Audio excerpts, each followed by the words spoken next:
नमस्कार, मैं ऋचा सिंह और आप देख रहे हैं सी न्यूज़ भारत। फरवरी को रेवाड़ी में हुए प्रधानमंत्री के कार्यक्रम में पीली टोपी पगड़ी वाले पूर्व सैनिकों को पुलिस ने हिरासत में ले लिया है। आज उन लोगों ने रेवाड़ी में प्रेस वार्ता कर कहा कि वे कोई विरोध नहीं करने गए थे। मोदी रेवाड़ी को एम्स की सौगात देने आए थे, इसलिए सम्मान करने गए थे।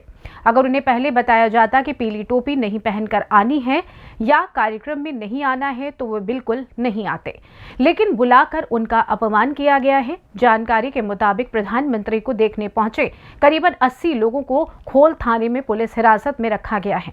आपको बता दें कि दक्षिण हरियाणा में अहिर रेजिमेंट बनाने का लोगों ने आंदोलन चलाया हुआ है, जिनकी टोपी और पगड़ी का रंग पीला है। शायद यही वजह है कि पीला रंग देखने के बाद सुरक्षा कर्मियों ने इन लोगों को प्रधानमंत्री के कार्यक्रम में नहीं जाने दिया और पुलिस हिरासत में रखा गया। पुलिस हिरासत में लिए गए लोगों में पूर्व सैनिक एडवोकेट नरेश यादव भी शामिल हैं, जिन्होंने बीजेपी का पटका भी पहना था, और 2 भाजपा के पदाधिकारी भी हैं, उन्हें भी पुलिस हिरासत में रखा गया। नाम है जी ओम, मैं सूबेदार मेजर राज सिंह रिटायर्ड कोसली का रहने वाला हूँ। हम वहाँ रैली में गए थे मोदी साहब के लिए, क्योंकि गांव में बस भेजी गई थी। हमारे कोसली गांव से 2 बस भर के गई थी, जिस एक बस में मैं नेतृत्व कर रहा था। हमने अपने विधायक से पूछा था, जी हमने वहाँ जाना है रैली में, बताओ क्या विचार है। आपने अहिर रेजिमेंट का मुद्दा विधानसभा में उठाया है, हम पीली टोपी पहन के जाना चाहते। बोला आप जाइए, बड़ी खुशी से जाइए। तो हम वो पहन के गए थे।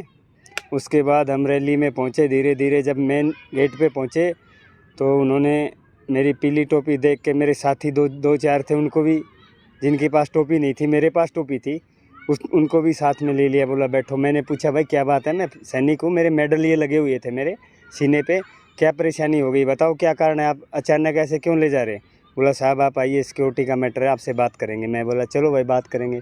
थोड़ी दूर ले गए। बोला हमारा साहब बात करेगा। मैं कहाँ है साहब, बुलाओ। तो उसके बाद एक गाड़ी आती है, उसमें हमको बैठा दिया जाता है। जाके अंदर गया तो वो पूछते हैं भाई साहब आप कहाँ के रहने वाले हो। मैंने पूरा एड्रेस दिया। उन्होंने डायरी लगाई, कम से कम 70 के अबाउट हम वहाँ थे खोल थाने में। एक बुजुर्ग था खालेटा का साहब, बहुत बुजुर्ग था, उनको तो मालूम भी नहीं था भाई मेरे को क्यों लाया गया। मैं कहा बाबा आपका तो सफ़ेद साफ़ा है, आप कैसे आगे। मैंने पूछा SI sub inspector Sandeep Yadav, साहब ये क्या बात हो रही है। बोला साहब आगे से हुक्म है। मैं कहा किसका हुक्म है। तो हमारे साथ एक एडवोकेट नरेश थे, उन्होंने SP से बात किया क्राइम से। बोला जी हमारे साथ अचानक ऐसे क्यों हो गया। मेरे पास तो पंक्ति का पास था, पहली पंक्ति का पास दिया हुआ था। लेकिन देखो मोदी जी ये राष्ट्र हित के लिए के अच्छे कार्य कर रहे हैं, लेकिन हमारे अहिर रेजिमेंट की कैप को देख के पता नहीं क्यों इनको इतना दर्द हुआ कि भाई ये आवाज़ ना उठा दे कभी। गवर्नमेंट को भी ये था कि भाई कोई उठा सकता है, ऐसी बात नहीं है। OROP वाले भी थे जिनको जानते थे, CID ने हमारे फ़ोटो वगैरह लिए थे। जब हम गांव से चले तो फिर आगे मैं आया था जाहिदपुर, तो वहाँ भी CID वाला था, उसने फ़ोटो लिए थे। हो सकता है कैसे क्या हुआ, लेकिन ये बहुत ही घिनौनी हरकत है। ये सरकार के लिए शोभा नहीं देता। सरकार ये सोचती है क्या ऐसे लोग वोट दे देंगे अहिरवाल क्षेत्र, ऐसा करना नहीं चाहिए था। इसके लिए मैं बहुत बहुत भर्त्सना करता हूँ। और जो मोदी जी का नाम बदनाम हुआ है उसके लिए ये हमारे लोकल नेता ही जिम्मेदार हैं। कहता हूँ भाई ऐसे इंसानों को सॉर्ट आउट करे जिन्होंने पूर्व सैनिकों के लिए, बुज़ुर्गों के लिए ऐसा गलत व्यवहार किया है। और पगड़ी जिसके भी सर पे थी, क्योंकि अहिरवाल की तो शान है पगड़ी, वो कोई अहिर रेजिमेंट के भी नहीं थे, पगड़ी बांध के आए थे, उनको भी ले लिया, क्योंकि हम पगड़ी लेके आते हैं। तो मैं चाहता हूँ कि ये इस चीज़ की बहुत भर्त्सना हो, और हम चाहते हैं अहिर रेजिमेंट हक है हमारा, कंधे पे हो नाम हमारा। भारत माता की जय, भारत माता की जय, वंदे मातरम, वंदे मातरम। बता दें कि कल एम्स का शिलान्यास किया प्रधानमंत्री जी ने। हम उस रैली के अंदर शरीक होने गए थे, और माननीय प्रधानमंत्री जी ने जो हमारे इलाके के लिए जो सौगात लाए हैं उसका स्वागत करने गए थे। लेकिन जैसे ही हम उस रैली स्थल पर पहुंचते हैं, चेकिंग के दौरान बताया जाता है कि कोई भी पीले रंग का कपड़ा या कोई भी पीले रंग की चीज़ रैली स्थल पर अंदर नहीं जाएगी। आज तक हमने सुना था कि भाई काला हम नहीं लेके जा सकते, या काली पैंट या कुछ भी पहना हुआ हम नहीं जा सकते, क्योंकि वो विरोध का प्रतीक है। लेकिन मुझे समझ नहीं आ रहा कि पीले रंग से ऐसी क्या एलर्जी हो गई कि पीले रंग को अंदर बैन किया गया। या तो जिसके पास भी कोई भी पीले रंग का कुछ भी था, या तो पगड़ी के अंदर पीला रंग था, या किसी के पास पीले रंग की टोपी थी, पीले रंग का कुर्ता किसी ने पहना हुआ था, उन सभी को या तो बाहर रोक दिया, या फिर अगर किसी को अंदर भेजा गया तो बाद में विभाग द्वारा उनको वहाँ से डिटेन कर लिया गया और ले जाके थाने में बंद कर दिया गया। इसी के साथ बहुत सारे ऐसे कार्यकर्ता थे जो हमारे इलाके की विभिन्न मांगों से जुड़े हुए हैं, चाहे वो अहिर रेजिमेंट की डिमांड हो या OROP की डिमांड हो। तो जैसे भी जो भी इनसे रिलेटेड चेहरे थे उन सभी को ले जाके थाने के अंदर बंद कर दिया गया। जो लोग थाने में बंद किए गए उनमें ज़्यादातर हमारे पूर्व सैनिक थे जिन्होंने अपने जो मेडल्स थे वो लगा रखे थे, उनको भी अलाउ नहीं किया गया। इसी के साथ हमारे कुछ ऐसे पूर्व सैनिक थे जो रैली स्थल पर मौजूद थे, एक साथ बैठे हुए थे एक जगह पर सम्मानपूर्वक तरीके से और शांतिपूर्ण तरीके से।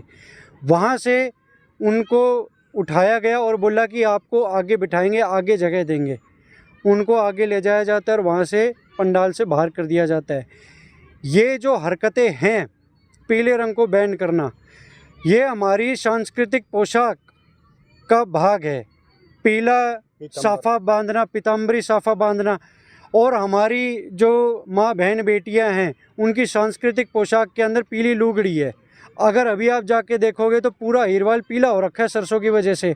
तो इतनी क्या एलर्जी कि पीले रंग को रैली स्थल पर बैन करा गया और उसको आगे अलाउ नहीं किया गया, और बल्कि उन लोगों को अंदर डिटेन कर दिया।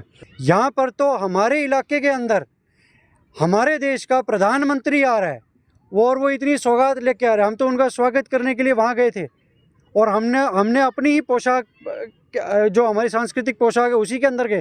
हमने वहाँ पर कोई एजिटेशन वगैरह नहीं करना था, कुछ भी नहीं कहा, हमको बस शांतिपूर्ण तरीके से गए और जाके बैठना था। जो नेता जगह जगह इस चीज़ का प्रचार कर रहे थे, न्योता दे रहे थे कि भैया आप आओ, उनको भी हमने ये बोला कि भाई हम इस तरीके से आए, क्या हम आ जाएं? उन्होंने भी हमें कहा कि भाई आप आओ, ज़रूर आओ, और हम अपने साथ अपने साथी भी लेके गए। लेकिन हमारे साथ ही ऐसी बर्बरता कि हमें बाहर निकाल दिया जाता है। बाहर निकाल दो, आप हमें पहले मना कर दो, या आप अखबार के माध्यम से बता दो कि भाई कोई भी पीला नहीं आएगा, हम आएंगे ही नहीं।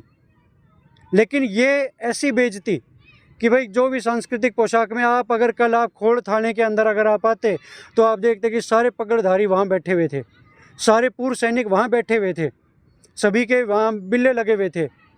आपको देखने को मिलता कि कैसे हमारे आसपास भी अगर किसी अहिर रेजिमेंट की मुहिम के चेहरे के आसपास भी अगर कोई जनता बैठी है तो उनको भी उठा लिया गया। उनका तो कोई दोष ही नहीं था, वो तो देखने आए थे मोदी जी को। तो अमित जी, अब क्या पूरा आपका अगला लक्ष्य क्या रहेगा? अहिर रेजिमेंट की मांग को लेकर धरना आपका चल ही रहा है, उसके बाद अभी क्या पूरा रूपरेखा रहेगा? देखिए, सबसे पहले तो ये जो वाकया हुआ है ये हमारे क्षेत्र के मुंह पे तमाचा है। तो हम लोग अपनी इन सरकारों का, अपने इन सभी जो भी पार्टी इनका सबका हम बहिष्कार करते हैं। हम इनके लिए अब आगे वोट नहीं डालेंगे, हम अपनी वोट की चोट मारेंगे, क्योंकि वोट का टाइम आता है, इन सबको अहिरवाल याद आता है। तो अब हम इनके लिए वोट नहीं डालेंगे, और हमारी जो अहिर रेजिमेंट की मांग है उसको अब हम और तीव्र गति से आगे बढ़ाएंगे।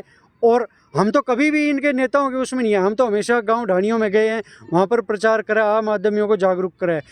यही जो हमारे साथ हुआ है, जो क्षेत्र का जो अपमान हुआ है, वो हम जाके गांव ढाणियों में बताएंगे और लोगों को, सरकार को सबक सिखाने के लिए प्रेरित करेंगे। रेवाड़ी से सी न्यूज़ संवाददाता चैन सिंह की रिपोर्ट। फिलहाल के लिए इस खास रिपोर्ट में बस इतना ही। देश दुनिया की तमाम खबरों की जानकारी के लिए आप देखते रहें सी न्यूज़ भारत। हर खबर आपके साथ, आपके हाथ।